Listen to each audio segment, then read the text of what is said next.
बोलो जयकारा बोल मेरे श्री गुरु महाराज की जय। सभी गुरुमुख प्रेमियों से सप्रेम जय सच्चिदानंद। आप प्रगटे इस जगत में जीव काज संवारने, शब्द नाव बनाए सुंदर दुखद जीव उबारने। तुझ आगे अरदास हमारी, जियो पिंड सब तेरा, कह नानक सब तेरी वड्याई, कोई नाम न जाने मेरा। नम्रता और दीनता से भेंट सतगुरु लीजिए, मैं हूँ शरणागत तुम्हारा, दास अपना कीजिए। जिंदगी चलती है, चलती रहे। जिंदगी को जीते रहो, जिंदगी चल रही है चलते रहो। वक्त के साथ थोड़ा थोड़ा बदलते रहो। राह मुश्किल भी निकल जाएगी, ठोकरें खा के भी थोड़ा संभलते रहो।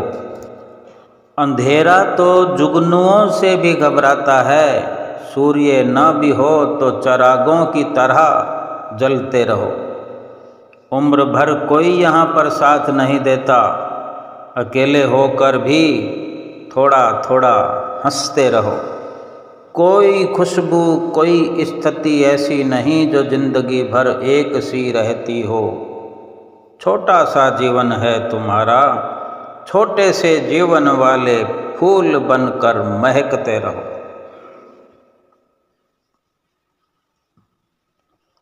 जीवन जो है हर पल प्रतिपल बदलता है, परिवर्तनशील है।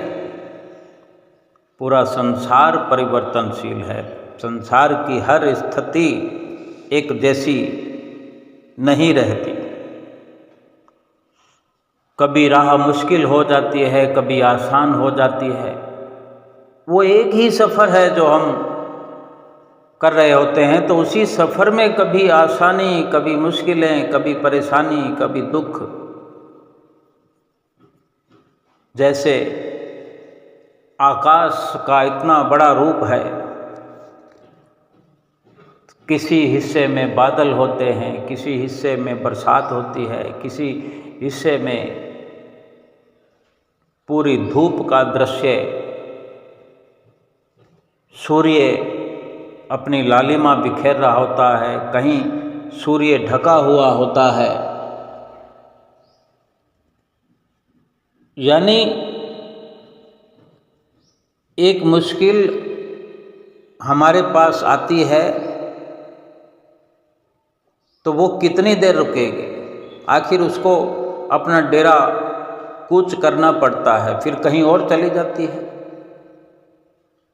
फिर हम मुश्किल से बाहर आ जाते हैं। फिर कुछ समय बाद किसी और रूप में मुश्किल आती है, कोई कठिनाई आती है, कोई परेशानी आती है, कोई ठोकर लगती है।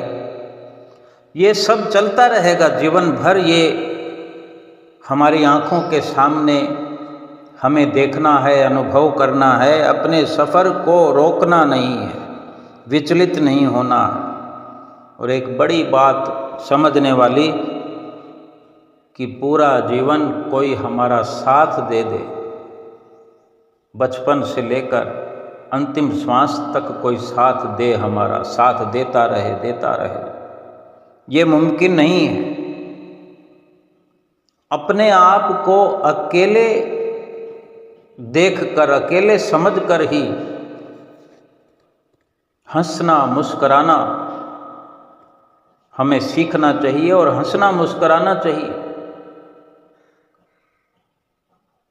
क्योंकि जब अकेले आए हैं और अकेले जाना भी है, तो फिर अकेलेपन को ही समझने की कोशिश करनी चाहिए कि ये अकेलापन क्या है। विशेषता जीवन की ये है कि जीवन में अच्छाइयों का एक एक तिनका चुनकर जीवन रूपी मकान का निर्माण करना चाहिए। फिर भी अगर कहीं भूल हो गई, अच्छाइयाँ चुनते चुनते अगर कोई बुराई का बीच में प्रवेश हो गया, तो याद रखो बुराई का एक हल्का सा झोंका भी उन अच्छाइयों को चुन चुन कर बनाए हुए महल का निर्माण किया हुआ जो होता है, बुराई का एक झोंका उसे मिटा डालने में काफ़ी होता है। भूले से भी बुराई को ग्रहण नहीं करना चाहिए। भजन में गाते भी हैं कि जितने प्रेमी तेरे मैं सबनू शीश झुकावा, किसे दे औगण कदे न वेखा, गुण लय झोली पावा। यानी प्रभु से भी प्रार्थना करें कि ये प्रभु मुझे ऐसा बना दो, मेरा जीवन ऐसा कर दो कि जितने दुनिया में तेरे प्रेमी हैं, तुझे चाहने वाले हैं, तुझे प्यार करने वाले हैं,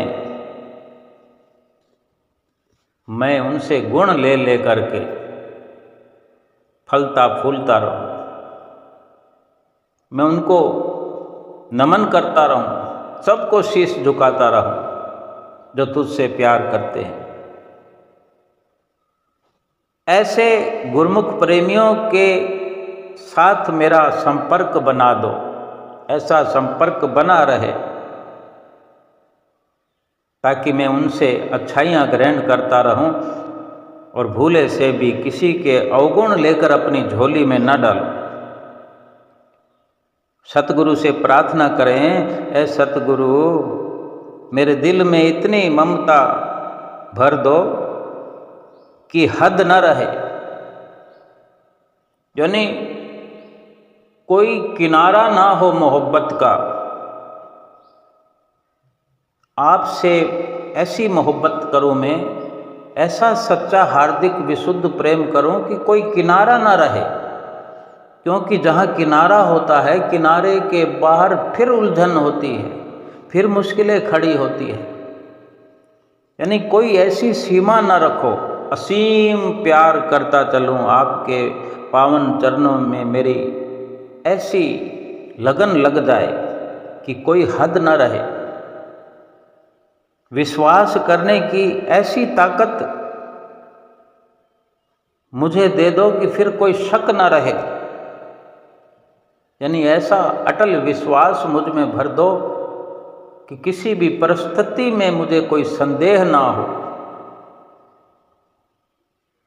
ऐसी वफा प्रदान करो कि फिर मैं आपकी बनाई सृष्टि में, आपके बनाए जीवों से किसी से भी बेवफाई न करूं, और कृपा इतनी मुझ पर करो कि मैं हर वक्त सेवा सिमरन उठते बैठते चलते फिरते करता रहूं। सेवा और सिमरन की मेरे जीवन में कभी कमी ना हो।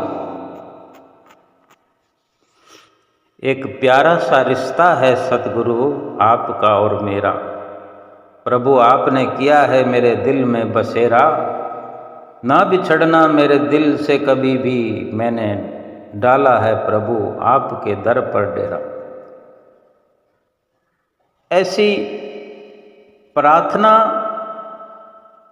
एक गुरमुख को अपने जीवन में सदैव करते रहना चाहिए।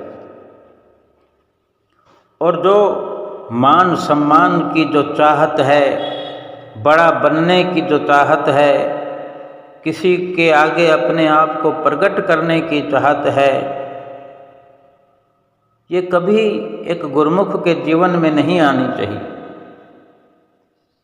हमारे नैना अभिराम हृदय सम्राट श्री परमहंस अद्वैत मत के दूसरे शहंशाह दूसरी पातशाही गुरु महाराज जी की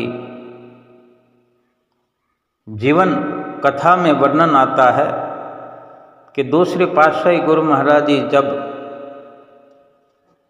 9 वर्ष की आयु में कदम रखे हुए थे, 9 वर्ष के हुए, तो एक दिन कुछ व्यक्तियों ने आप जी को प्यार से अपने पास बिठा लिया, अपनी अपनी बंद मुट्ठी करके। कभी कोई पूछता कभी कोई पूछता, मुट्ठी बंद करके कि आप बताओ हमारी मुट्ठी में क्या है। तो आप बाल अवस्था में उनकी ये बात सुनकर पहले तो मधुर मुस्कराहट बिखेरते हुए कहते कि इस मुट्ठी में ये वस्तु है, और जब मुट्ठी को खोलते तो वही निकलता उनकी मुट्ठी में। बार बार वो लोग ऐसा देखकर हैरान होते रहते। भला घट घट की जानने वाले अंतर्यामी सतगुरु से कौन सी बात छिपी रह सकती है।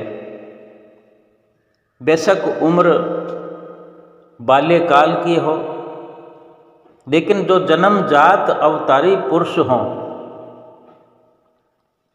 उनकी सिफत तो बाल्य अवस्था में ही झलकती है। इस प्रकार कई समय तक ये लीलाएं होती रहीं और लोग आप जी से इस प्रकार जानकारियां हासिल करते रहे और आपका साथ प्राप्त करते रहे। लेकिन श्री गुरु महाराज जी को इस प्रकार, क्योंकि जब आप सच्ची बात बताते थे कि इस मुट्ठी में यह है, तो फिर लोग बढ़ चढ़ करके प्रशंसा करते थे। आपको प्रशंसा सुनना अच्छा नहीं लगता था, इसलिए आप प्रशंसा करने वालों से दूर रहते थे, दूर भागते थे, बचते रहते थे। लेकिन कोई कितना भी भागे, सच्चाई कभी छुपती तो नहीं। आपकी प्रशंसा, आपकी ऐसी चमत्कारी घटनाएं जगह जगह पर होने लगी। तब आपने ऐसी अवस्था में एकांत में बैठना शुरू कर दिया, यानी कहीं कोई ना हो ऐसी एकांत जगह ढूंढते और वहाँ पर बैठना प्रारंभ कर दिया। फिर भी अगर कोई ऐसा अवसर आदर मान करने वाला आता, कोई आदर सम्मान करने लगते, तो आप वहाँ से तुरंत ही चल पड़ते। ये महापुरुष सदा मोह माया में सोए हुए, मोह की निद्रा में सोए हुए जीवों को जगाने के लिए आते हैं। कई बार दूसरी पातशाही गुरु महाराज जी इस अवस्था में ठिठुरती हुई ठंड के दिनों में भी लोगों के घरों में जाकर सुबह कहते, उन्हें उठाकर कहते, भाई निद्रा छोड़ो, आलस छोड़ो, जाग जाओ, मंदिर गुरुद्वारे में जाकर के सत्संग सुनो। अब हम स्वयं विचार करें कि वक़्त के महापुरुष ही इस दुनिया में आते हैं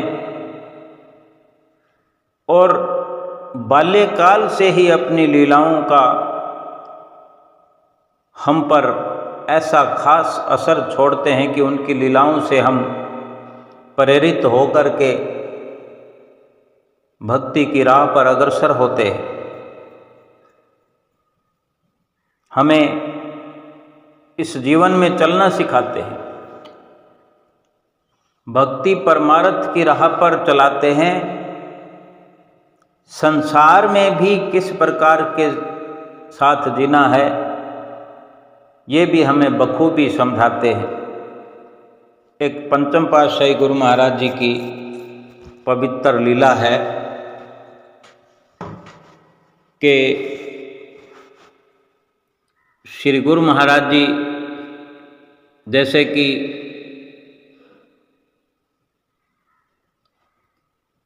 श्री आरती पूजा में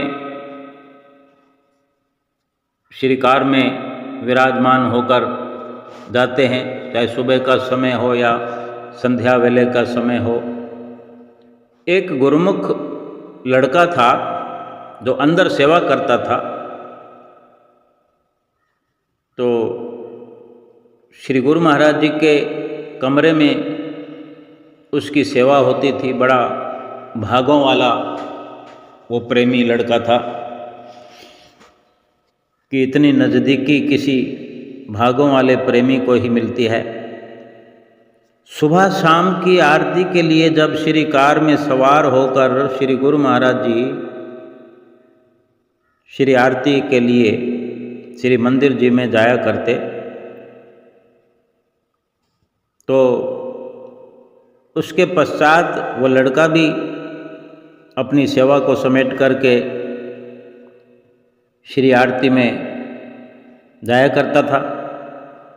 एक बार श्री गुरु महाराज जी ने, पंचम पातशाही जी ने अपनी मौज में आकर उस प्रेमी लड़के को अपने पास बुलाया और बड़े प्यार से फरमाया, बड़े प्रेम से फरमाया कि अगर कभी कोई तुमसे सहायता मांगे और अधिक ज़रूरत में हो, परेशानी में हो, उसे तुम्हारी ज़रूरत हो, तुम उसकी सहायता करने में अगर सक्षम हो, जो उसे सहायता चाहिए वो तुम अगर कर सकते हो, तो और वो समय तुम्हारे आरती पूजा का हो, नित्य नियम का हो, भजन अभ्यास का हो, तो ऐसी अवस्था में तुम अगर उस व्यक्ति की मुसीबत की घड़ी में सहायता ना करके, जो तुम आसानी से कर सकते हो, वो सहायता ना करके अपने नियमों को पूरा करने के लिए उसकी सहायता को छोड़कर नियमों की पालना करोगे, तो मालिक की दरगाह में ये स्वीकार नहीं होगी। ये नित्य नियमों की पालना पूर्ण रूप से स्वीकार्य नहीं है, क्योंकि तुम्हारा पहला जो फर्ज है, कर्तव्य है, वो किसी की सहायता करना है, किसी दुखी परेशान का दुख दूर करना है। ये पहला कर्तव्य है, ये भक्ति का पहला नियम है। और उससे गुरु महाराज जी ने कहा, प्रेमी इन वचनों को सदा याद रखना। तो ये बात उस गुरुमुख बालक ने दिल में अच्छी तरह लिख लिया। थोड़े दिन व्यतीत हुए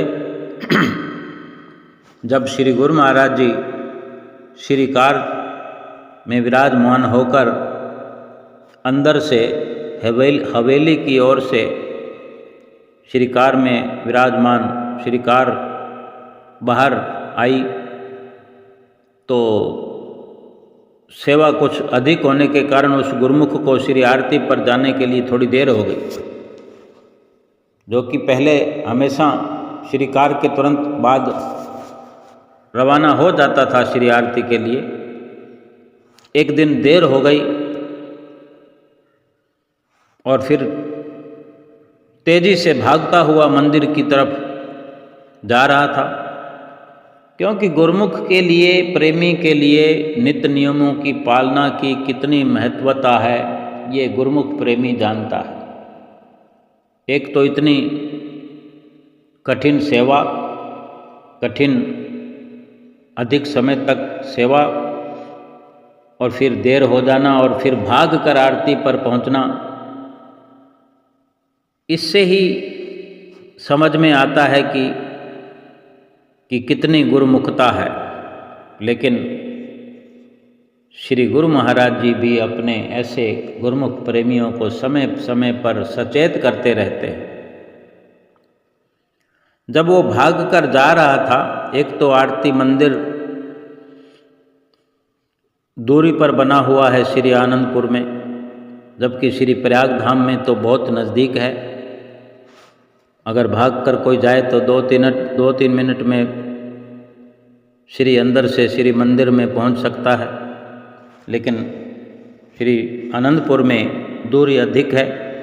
तो जब वो भागते हुए मोती बाग के साथ वाले रास्ते पर, जहाँ मोड़ है, जहाँ से सामने वाला बड़ा गेट नज़र आता है, तो उस मोड़ पर श्री शांति भवन के पास वाले मोड़ पर पहुँचा तो एक वृद्ध भगत जी जो बहुत धीरे धीरे चल रहे थे, उसने आवाज़ लगाई, बेटा सुनो, बेटा सुनो जरा, बहुत प्यास लगी है, क्या तुम मुझे पानी पिला सकते हो? अब ऐसी अवस्था में कोई भी होगा तो कोई रुकना नहीं चाहेगा, क्योंकि वो लड़का, वो प्रेमी भी श्री आरती के लिए पहले से लेट हो चुका था। और आरती में अगर 5-10 मिनट की लेट हो जाए, 10 मिनट में तो आरती विनती दोनों ही पूरी हो जाती है। तो पहले से ही वो लेट हो रहा था। उसने उस बाबा से कहा, बाबा जी वो सामने श्री शांति भवन के पास पानी के नल लगे हुए, आओ वहाँ पर जितना चाहे पानी पी लो। लेकिन वो बाबा जी बोले, मुझे अभी बहुत प्यास लगी है और मैं वृद्ध होने के कारण चल नहीं पा रहा हूँ, गला सूख रहा है, क्या तुम अभी मुझे यहीं पानी पिला सकते हो? तो लड़का सोच में पड़ गया, क्या करूं?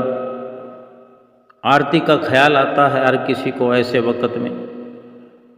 फिर अचानक से उसने जो कुछ दिन पहले श्री गुरु महाराज जी के वचन अपने दिल पर लिख लिए थे, वो उसे महसूस होने लगे, दिखने लगे, पढ़े जाने लगे।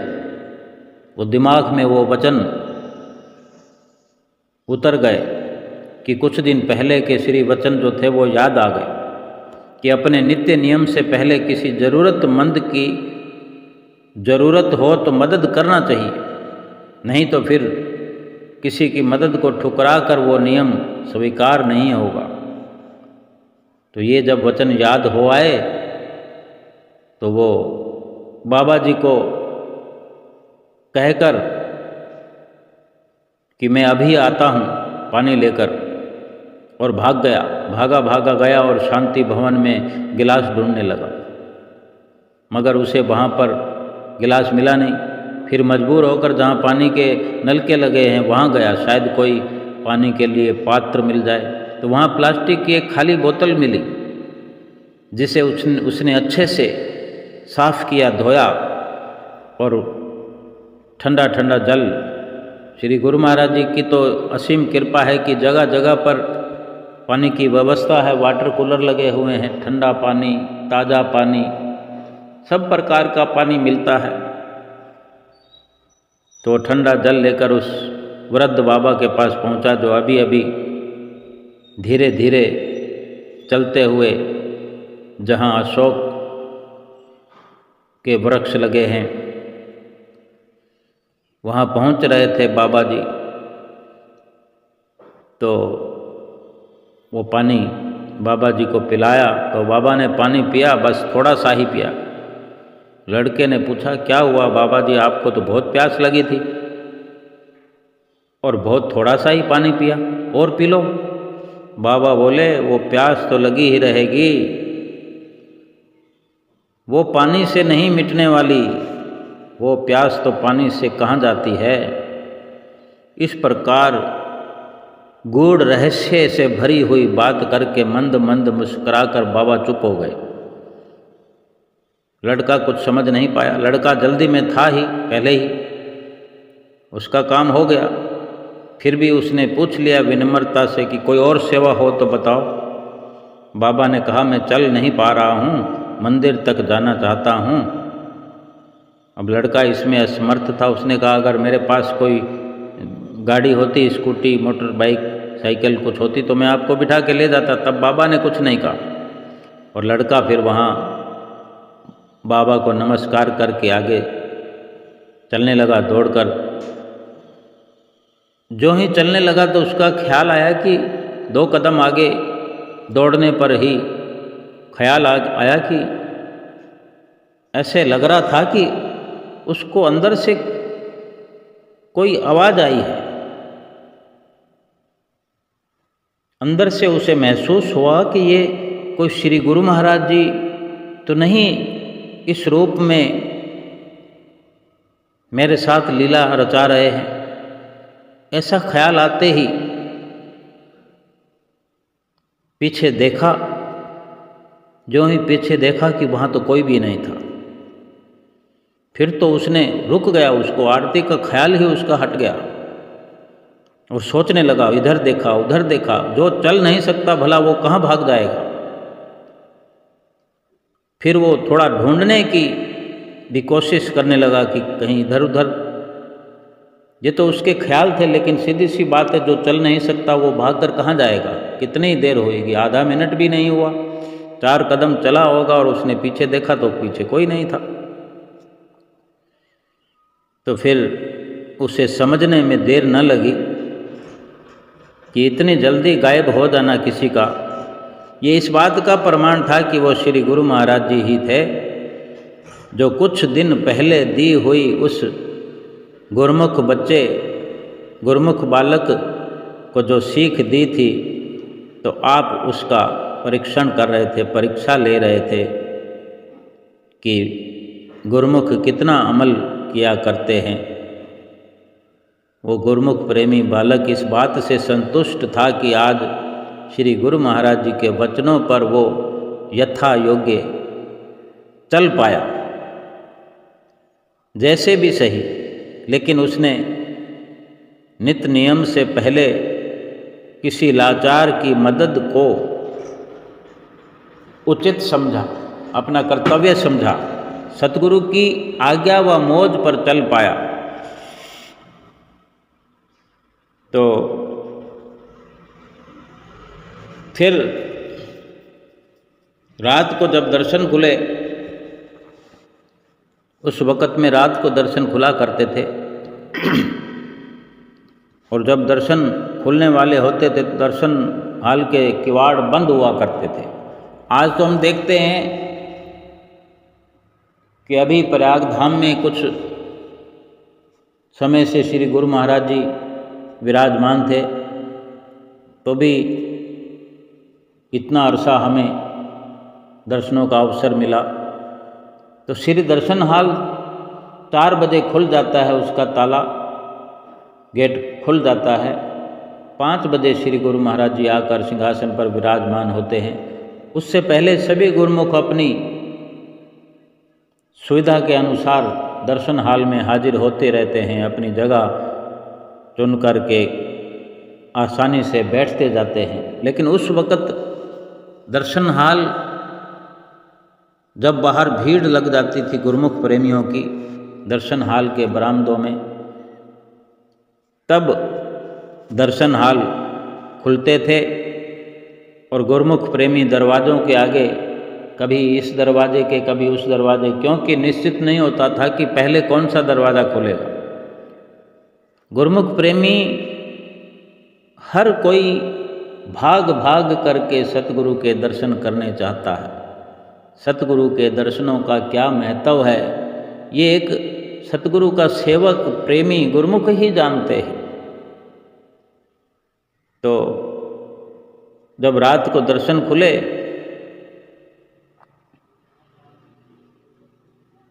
तो कुछ देर बाद श्री गुरु महाराज जी के सामने जब अंदर सेवा करता था तो वहाँ सिंहासन के आसपास भी कई काम होते हैं, तो उधर कहीं किसी सेवा के कारण जाना पड़ा। तो श्री गुरु महाराज जी ने देखा और उसने भी श्री गुरु महाराज जी को दर्शन करने की इच्छा से जो देखा, एक झलक देखा, तो श्री गुरु महाराज जी मुस्कुरा रहे थे और उस मुस्कुराहट के साथ ही बड़े प्रेम से इशारा करके उसको अपने पास बुलाया, उस लड़के को, प्रेमी को, और उसका हाथ पकड़ लिया और 2-4 बार उसका हाथ झटक कर, बाजू पकड़कर उसको खुशियां बरसा रहे थे और फरमाया, पास हो गया, पास हो गया, पास हो गया। बस इतना ही कहा और गुरुमुख प्रेमी ने, उस कम उम्र के प्रेमी ने श्री गुरु महाराज जी के आगे दंडवत प्रणाम कर दिया। उसको हुक्मनामा देकर गुरु महाराज जी ने उठाया, बहुत आशीर्वाद दिया। अब ये हमारे महापुरुषों के इशारे जिस भी प्रकार से हमें मिलते हैं, ये हमारे लिए, हम सब के लिए एक सीख मिल रही है कि हमें सबके काम आना चाहिए। ज़रूरत के समय ज़रूरतमंद की मदद करनी चाहिए। अगर हम आसानी से किसी का दुख दूर कर रहे हैं, अगर हम दरबार में रह रहे हैं, दरबार में आए हुए हैं, दरबार में ही एक मर्यादा है। और कई बार ऐसा अवसर होता है जब सत्संग समाप्ति पर दर्शन हाल की जो दर्शनों का कार्यक्रम समाप्त होता है, भीड़ के अंदर हम भागे जा रहे होते हैं, कईयों को हमारे धक्के भी लग जाते हैं, तो हमें खासकर मदद करने से पहले तो ये ध्यान रखना चाहिए कि हमारी वजह से कोई उलझन में ना फंस जाए, हमारी वजह से कोई गिर ना जाए, हमारी वजह से किसी को धक्का ना लग जाए, किसी का दिल ना दुख जाए। मदद करने की बात तो इसके बाद आती है। मदद करने के लिए समय चाहिए होता है, लेकिन समय से पहले हमारी विचारधारा हमें ऐसी शुद्ध बना कर के रखनी चाहिए कि ये श्री गुरु महाराज जी के वचन हमारे लिए होते हैं कि हमारा कर्तव्य हमें याद दिलाते हैं। और हम यदि किसी का थोड़ा सा भी दुख दूर करते हैं, क्या हो गया अगर किसी को हाथ पकड़ अंदर से बाहर निकाल दिया, दर्शन हाल से बाहर ले आए, भीड़ से बचा कर ले आए, या बाहर से किसी को हाथ पकड़कर बुजुर्ग को अंदर ले गए, उसको सुरक्षापूर्वक, सुविधापूर्वक बिठा दिया दर्शन हाल में, तो ये कोई बहुत बड़ी बात नहीं है, लेकिन सतगुरु की प्रसन्नता होती है। अगर किसी की इस प्रकार मदद करते हैं, सतगुरु के वचनों की पालना करते हैं, तो इससे भक्ति बनती है। और जहाँ जहाँ भक्ति बनती है, वहाँ वहाँ सतगुरु का आशीर्वाद मिलता है। सतगुरु का आशीर्वाद जिसे मिलता है, तो सतगुरु की प्रसन्नता भी मिलती है। अब सतगुरु की प्रसन्नता मिल जाए, सतगुरु का आशीर्वाद मिल जाए, भला और क्या चाहिए। सतगुरु की प्रसन्नता पाने के लिए ही तो ये सब प्रयास गुरुमुख करता है। कभी कुछ अड़चन भी आ जाती है, किसी से कुछ क्रोध करना पड़ जाता है, अगर ऐसी अवस्था भी अगर आ जाए, क्रोध करने से पहले अनेक बार हमें विचार करना चाहिए। अगर क्रोध नहीं करेंगे तो जीवन अमृत बन जाएगा। कि कई बार हमें किसी का टिप्पा लग जाता है, किसी की वजह से धक्का लग जाता है, तो हमें क्रोध आ जाए, बजाय क्रोध करने के, बिना क्रोध के ही वो क्षण हम व्यतीत करें, जीवन अमृत बन जाएगा। अगर क्रोध को नहीं छोड़ेंगे तो जीवन बोझा बन जाएगा, बोझा। दूसरों को दुखी करना नहीं, दूसरों को दुखी करके जो सुखी रहने की अभिलाषा करता है वो स्वार्थी होता है। आलस को त्याग कर सदैव सचेत रहिए। अगर आलस को त्याग करेंगे, क्रोध को दूर करेंगे, सचेत होकर रहेंगे, सफलता हमारा द्वार खटखटाने लगेगी। महापुरुष फरमाते हैं कि किसी अच्छे से तो हर कोई अच्छाई करता है, अच्छे के साथ तो अच्छा व्यवहार हर कोई करता है, लेकिन बुरे से भी अच्छाई करने वाला ही सही मायने में गुरमुख होता है, संतों का सेवक होता है, सज्जन पुरुष कहलाता है। जैसे फरमान भी है, भलियन से ती भला करे,